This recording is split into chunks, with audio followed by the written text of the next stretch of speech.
अस्सलाम वालेकुम व्यूअर्स, मेरा नाम है हसन अली और एक नई वीडियो के साथ एक दफ़ा फिर हाजिर हूँ। दोस्तों, इस वीडियो में मैं कायद-ए-आज़म की ज़िंदगी के चंद असूलों ज़वाबित और वाक़यात पर रोशनी डालूंगा। दोस्तों, मैं कायद-ए-आज़म मोहम्मद अली जिन्ना के बारे में स्टडी कर रहा था, मुझे ये तहरीर अच्छी लगी तो सोचा आपके साथ भी इसे शेयर करूँ। उम्मीद है आप भी इसे बेहद पसंद करेंगे। तो चलें दोस्तों, शुरू करते हैं। कायद-ए-आज़म को बावकार ज़हीन लीडर के तौर पर देखते हैं। दोस्तों, दुनिया में बहुत कम लोग ऐसे होते हैं जो दुनिया का नक्शा बदल कर रख देते हैं, और बानी पाकिस्तान मोहतरम कायद-ए-आज़म मोहम्मद अली जिन्ना रहमतुल्लाह अलैह का शुमार ऐसी ही गौहर नायाब शख्सियात में होता है। दोस्तों, बरसगीर पाक हिंद में जब मुसलमानों पर दिन ब दिन अरसा ज़िंदगी तंग किया जा रहा था, तो ऐसे में इन्हें रब्बे कायनात ने एक बावकार ज़हीन, जुर्रत व मेहनत और अज़मत की मिसाल हस्ती तोहफे के तौर पर पेश की, जिन्होंने आगे चलकर इस्लाम के एक सच्चे सिपाही का किरदार अदा करके काम और बस काम का मोटो अपनाकर अपने भाइयों को मुश्किलात से बाहर निकालने के लिए दिन रात एक कर दिया, और गुलामी के शिकंजे में कसी हुई उम्मते मुहम्मदी को ईमान, इत्तेहाद और तंजीम का दर्स देकर इन्हें सुनहरी असूलों पर चलकर मंजिल के हसूल का तयन किया, और फिर कारवां बनता गया। मंजिल नज़दीक से नज़दीक तर आती गई। कायद-ए-आज़म मोहम्मद अली जिन्ना ने अपनी जहानत और सियासी बसीरत से हिंदुस्तान की तारीख का रुख मोड़ दिया। आप पर आज तक बहुत लिखा गया और लिखा जाएगा, लेकिन यहाँ आपकी जहानत के चंद वाक़यात दर्ज किए जा रहे हैं जो हम सब के लिए मशले राह हैं। दोस्तों, कायद-ए-आज़म सफ़रे रेल के दौरान अपने लिए 2 बर्थें मखसूस कराया करते थे। एक मरतबा किसी ने इनसे वजह दरियाफ्त की तो जवाब में इन्होंने ये वाक़या सुनाया, मैं पहले एक ही बर्थ मखसूस कराता था। एक दफ़ा का जिक्र है, मैं लखनऊ से बम्बई जा रहा था। किसी छोटे से स्टेशन पर रेल रुकी तो एक एंग्लो इंडियन लड़की मेरे डब्बे में आकर दूसरी बर्थ पर बैठ गई। चूँकि मैंने एक ही बर्थ मखसूस कराई थी, इसलिए खामोश रहा और अखबार पढ़ने में मशगूल रहा। रेल ने रफ्तार पकड़ी तो अचानक वो लड़की बोली, तुम्हारे पास जो कुछ है फ़ौरन मेरे हवाले कर दो, वरना मैं अभी जंजीर खींचकर लोगों से कहूँगी कि ये शख्स मेरे साथ ज़बरदस्ती करना चाहता है। मैंने अखबार से सर नहीं उठाया। उसने फिर अपनी बात दोहराई, मैं फिर खामोश रहा।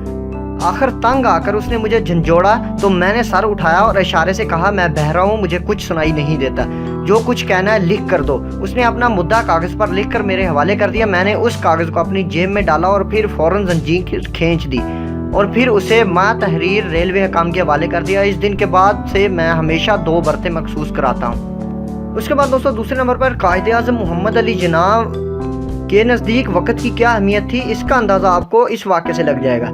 दोस्तों, वफ़ात से कुछ अरसा कबल बाबा कौम ने स्टेट बैंक ऑफ पाकिस्तान का इफ्तिताह किया। ये वो आखिरी सरकारी तकरीब थी जिसमें कायद-ए-आज़म अपनी अलालत के बावजूद शरीक हुए। वो ठीक वक्त पर तकरीब में तशरीफ़ लाए। इन्होंने देखा कि शुरा की अगली नशिस्त अभी तक खाली हैं। उन्होंने तकरीब के मुंतज़मीन को प्रोग्राम शुरू करने का कहा और ये हुक्म भी दिया कि खाली नशिस्तें हटा दी जाएं। हुक्म की तामील हुई और बाद के आने वाले शुरा को खड़े होकर तकरीब का हाल देखना पड़ा। इनमें कई दूसरे वज़रा, सरकारी अफसर के साथ इस वक्त के वज़ीर आज़म खान लियाकत अली खान भी शामिल थे। वो बेहद शर्मिंदा थे कि इनकी ज़रा सी गलती कायद-ए-आज़म ने बर्दाश्त नहीं की और ऐसी सज़ा दी जो कभी ना भूली गई। इसके बाद दोस्तों, कायद-ए-आज़म रिश्वत को एक नसूर के तौर पर सब्र करते थे। एक बार कायद-ए-आज़म सफ़र कर रहे थे। सफ़र के दौरान इन्हें याद आया कि गलती से इनका रेल का टिकट मुलाजिम के पास रह गया और वो बिला टिकट सफ़र कर रहे हैं। जब वो स्टेशन पर उतरे तो टिकट एग्जामिनर से मिले और इससे कहा कि चूंकि मेरा टिकट मुलाजिम के पास रह गया, इसलिए दूसरा टिकट दे दें। टिकट एग्जामिनर ने कहा, आप 2 रुपये मुझे दे दें और प्लेटफार्म से बाहर चले जाएं। कायद-ए-आज़म ये सुनकर तैश में आ गए। इन्होंने कहा, तुमने मुझसे रिश्वत मांगकर कानून की खिलाफ वर्जी और मेरी तौहीन है। बात इतनी बड़ी कि लोग इकट्ठे हो गए। टिकट एग्जामिनर ने लाख जान छुड़ाना चाहिए, लेकिन कायद-ए-आज़म इसे पकड़कर स्टेशन मास्टर के पास ले गए। बिल आखिर इनसे रिश्वत तलब करने वाला कानून के शिकंजे में आ गया। उसके बाद दोस्तों, एक दूसरे वाक़े में एक मशहूर हिंदू लीडर आपके पास आया और ये साबित करने की कोशिश करने लगा कि गांधी आपसे ज़्यादा बड़े लीडर हैं। आखिर वो गांधी के हक़ में बोलने लगा कि गांधी जी ने हिंदुओं की फलाह व बहबूद के लिए बहुत काम किया और इस सिलसिले में वो कई बार जेल जा चुके हैं, जबकि आप तो एक दफ़ा भी जेल नहीं किया। कायद-ए-आज़म ने जवाब दिया, देखिए, जेल वही लोग जाते हैं जो कोई जुर्म करते हैं, जबकि मैंने कोई जुर्म नहीं किया तो मैं जेल क्यों जाऊँ। यूँ कायद-ए-आज़म ने इंतहाई जहानत से जवाब दिया कि वो लाजवाब हो गया। उसके बाद दोस्तों, कायद-ए-आज़म की ज़िंदगी के कुछ मुतफर्रक वाक़यात आपके साथ शेयर करता हूँ। दोस्तों, एक दफ़ा सरकारी इस्तेमाल के लिए 37 रुपये का फर्नीचर लाया गया। कायद-ए-आज़म ने लिस्ट देखी तो देखा 7 रुपये की कुर्सियाँ इजाफी आई हैं। आपने पूछा ये किस लिए आई हैं, तो कहा गया कि आपकी बहन फातिमा जिन्ना के लिए। आपने वो काट कर फरमाया कि इसके पैसे फातिमा जिन्ना से ले लो। उसके बाद दोस्तों, एक और वाक़े में आता है कि कायद-ए-आज़म जब बीमार थे तो एक खातून डॉक्टर इनकी खिदमत पर मामूर थी। आपने इससे पूछा कि तुमने मेरी बहुत खिदमत की है, बताओ मैं तुम्हारी क्या मदद कर सकता हूँ। تو اس نے کہا کہ میری ٹرانسفر میرے آبائی شہر میں کروا دے، تو آپ نے کہا کہ یہ میرا کام نہیں، یہ وزارت صحت کا کام ہے۔ اس کے بعد دوستوں ایک واقعہ میں آتا ہے کہ ایک دفعہ آپ گاڑی میں کہیں جا رہے تھے تو ایک جگہ ریلوے ٹریک بند ہو گیا۔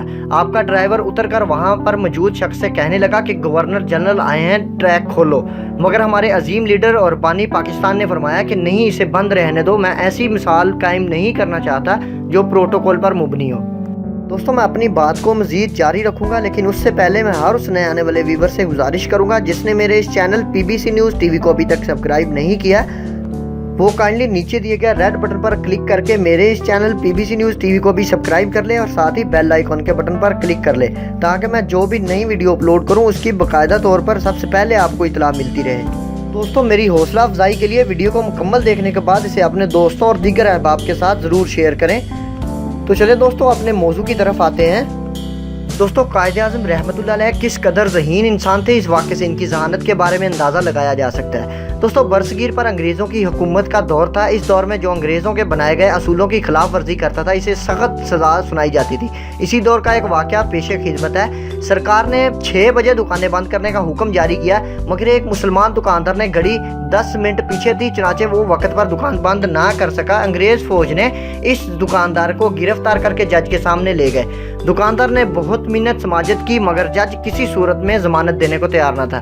وکیل نے بہت دلائل دیے مگر بے سود، مگر وکیل بھی ہار ماننے والوں میں سے نہیں تھا اور کمرہ عدالت میں بیٹھنے والے تمام لوگوں کی گھڑیاں اکٹھی کر کے جج کے سامنے رکھی اور پوچھا جناب کیا ان سب کا ٹائم ایک سا ہے؟ جج نے اپنی اور باقی لوگوں کی گھڑیاں دیکھ کر کہا نہیں۔ تو وکیل نے سوال کیا جناب جج صاحب اگر ایک کمرے میں بیٹھے تمام لوگوں کی گھڑیوں کا ٹائم ایک نہیں ہے تو پورے شہر کی گھڑیوں کا وقت ایک کیسے ہو سکتا ہے؟ اس پر جج لاجواب اور بہت متاثر ہوا، اپنی سیٹ سے اٹھ کر وکیل کے ساتھ ہاتھ ملایا اور تشکر سے وکیل کو دیکھتا رہا، کیونکہ یہ وکیل برصغیر کا دمکتا ستارہ اور بانی پاکستان عظیم قائد اعظم محمد علی جناح تھے۔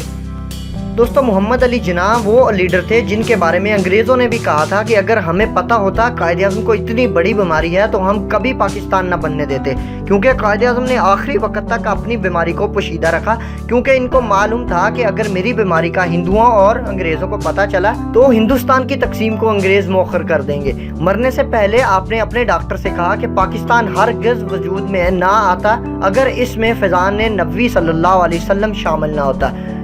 PBC نیوز ٹی وی کے دوستوں اس طرح ایک اور واقعہ زبان زد عام ہے کہ قائد اعظم محمد علی جناح اپنے ڈرائیور کے ہمراہ کہیں جا رہے تھے کہ راستے میں انہیں ایک خاتون ملی جس نے لفٹ کا مطالبہ کیا۔ رات کا وقت تھا اور دیگر ٹرانسپورٹ بھی دستیاب نہ تھی، چنانچہ اس صورتحال کو دیکھتے ہوئے آپ نے اس خاتون کو اپنے ساتھ سوار کر لیا۔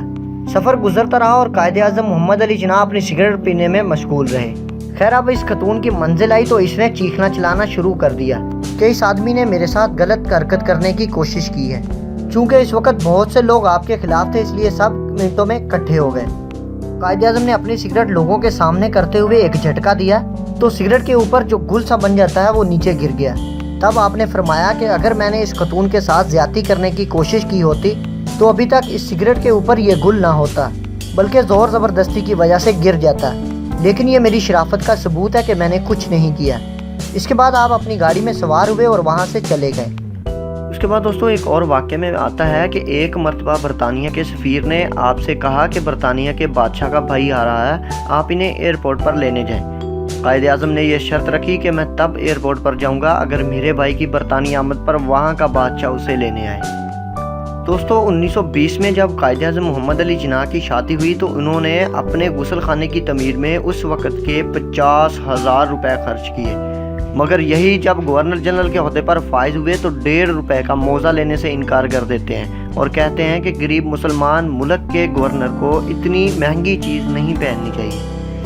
دوستو محمد علی جناح امت مسلمہ کے عظیم لیڈر تھے۔ حکومت پاکستان کو چاہیے کہ فوری طور پر عظیم قائد کے بارے میں نصاب میں ایسے واقعات شامل کریں تاکہ ہماری قوم اپنے عظیم لیڈر کے بارے میں جان سکیں۔